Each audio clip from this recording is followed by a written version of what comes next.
movie fans, welcome to the newest episode of Stray Thoughts. In this episode we're going to be talking about Mama.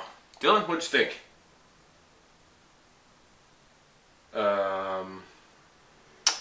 This is awkward. Just gonna go ahead and just bear with me. Hey. Yeah, where are you? Doing Stray Thoughts and you're not here. For Mama. Really? Yeah, you should. It's pretty good.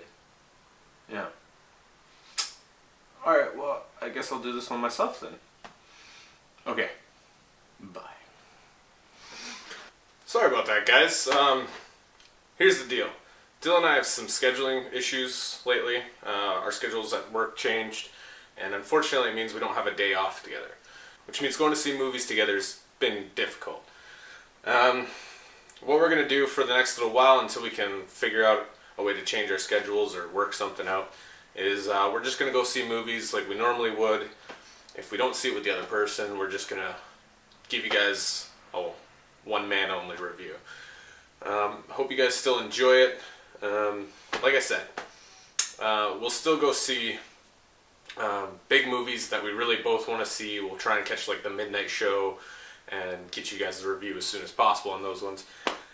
With this, it's just a way for us to get more videos out for you guys. So, I mean, I don't know if you noticed, but it's been staggered, and we'd like to have that condensed. Alright? So, like I said, this is a new episode of Stray Thoughts. In this one, I'm going to be talking about Guillermo del Toro's Mama, which is a horror flick. And I don't know about you guys, but I've always been a big horror fan, but lately, like the last decade or so, I just haven't been impressed. I mean, there's a couple ones that were okay, they were different, like Paranormal Activity, the original. So going into Mama, I had pretty low expectations. That was until I sat down in the theater and the title sequence opened up and I saw Guillermo del Toro's name on the bottom. Written, directed, produced, whatever. And I was like, oh my god, because for those of you that don't know, Guillermo del Toro is the guy who brought us like Pan's Labyrinth, Hellboy 2, and God knows what else, but the man is a genius, let's put it that way. So what this movie's basically about is these two girls left to raise themselves in the middle of the wilderness for 5 years. That's 5 years of two little girls raising themselves on bugs and cherries. I mean, that's creepy enough when you come across these two feral girls and they're like crawling on all fours. Creepy movie. And that's one thing I have to say about this movie. It's not so much as scary, like you have a few jump out of your seat moments where like something will jump out at you, just like every other horror movie. It's more of a creepy movie where everything's just kind of like, oh, ew, God. Less, oh my God, you know? And less, oh god, that's too much blood. Like, that is one thing horror movies lately have gone to, where it's just like, blood, gore, sex, fucking whatever. Who cares about story? This movie is a movie. Like, there's a story, there's plot, there's character development, everything. So the things I really liked about this movie was the fact that there was a plot. It's more of a story about the entity that they're dealing with, and less about the family moving into some random house. Like, sure, that happens, they move into this house, but the house doesn't really have anything to do with it.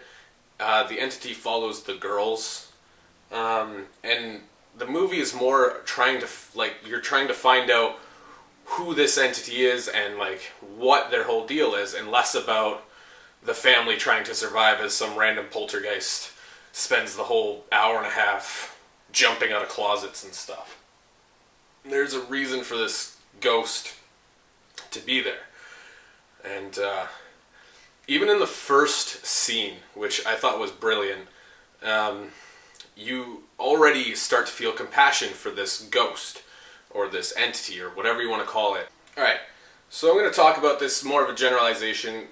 Horror movies tend to be scary until the reveal of what you're supposed to be afraid of. Because once you see it, it's not scary anymore, because you can picture the scariest thing in your mind when you're not seeing what's doing it. But as soon as you see it, it's like, oh, it's just a demon, or oh, it's just some random ghost of a woman, or whatever. And again, this movie is one of those movies that has that where you go in and it's really good until the reveal, and then it kind of loses a little bit of flavor. But they do a good job of giving you reasons why you're not seeing it. Like, it'll be in the corner of your eye, or it'll just be for a flash, or it'll be through the little girl's vision, but she's not wearing her glasses.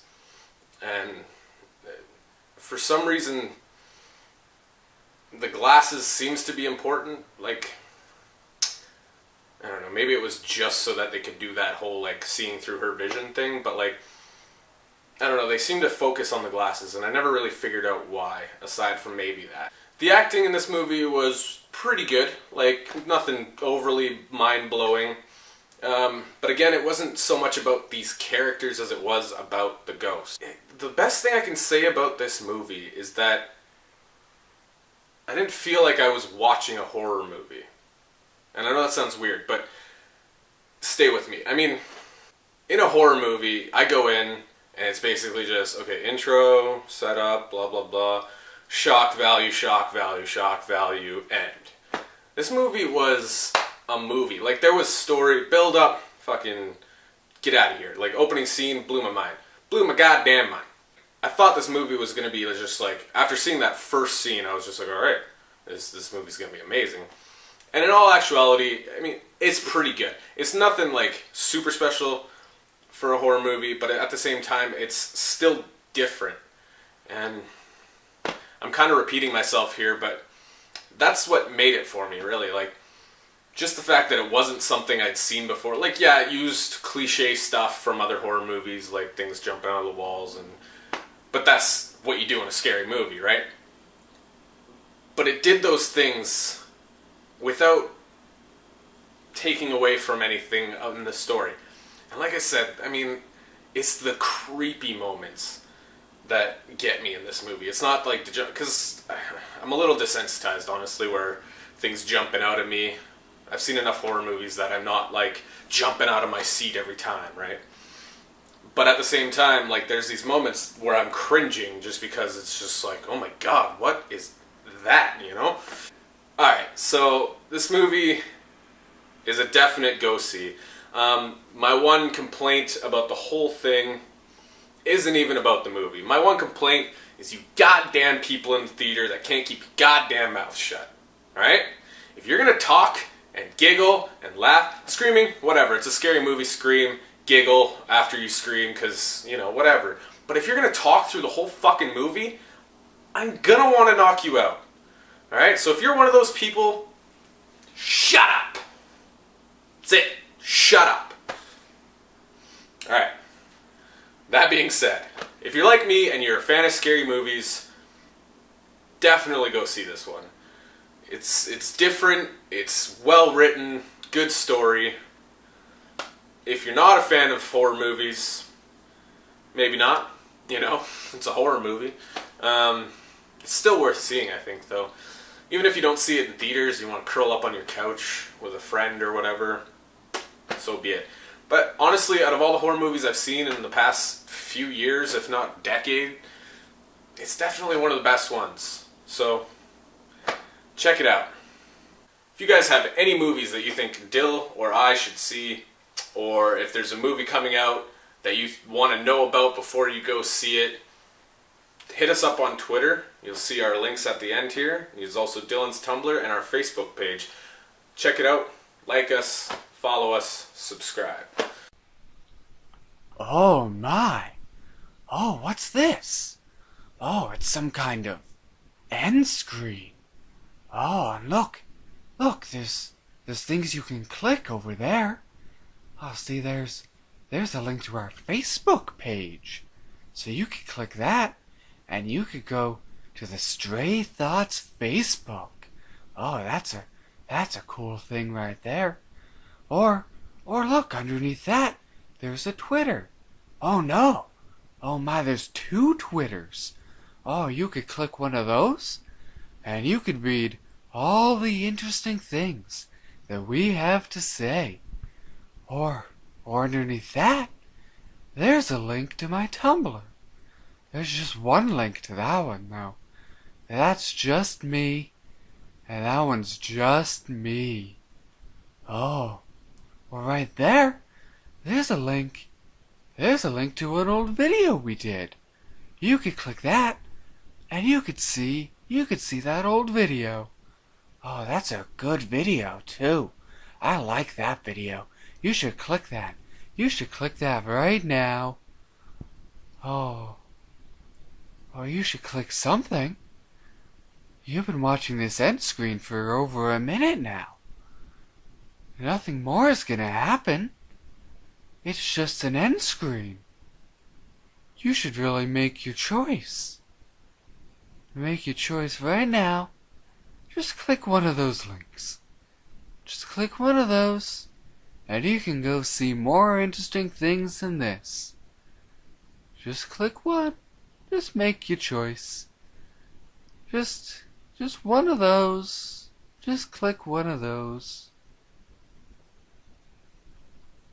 Just click one. Just whenever you want, just click one of those.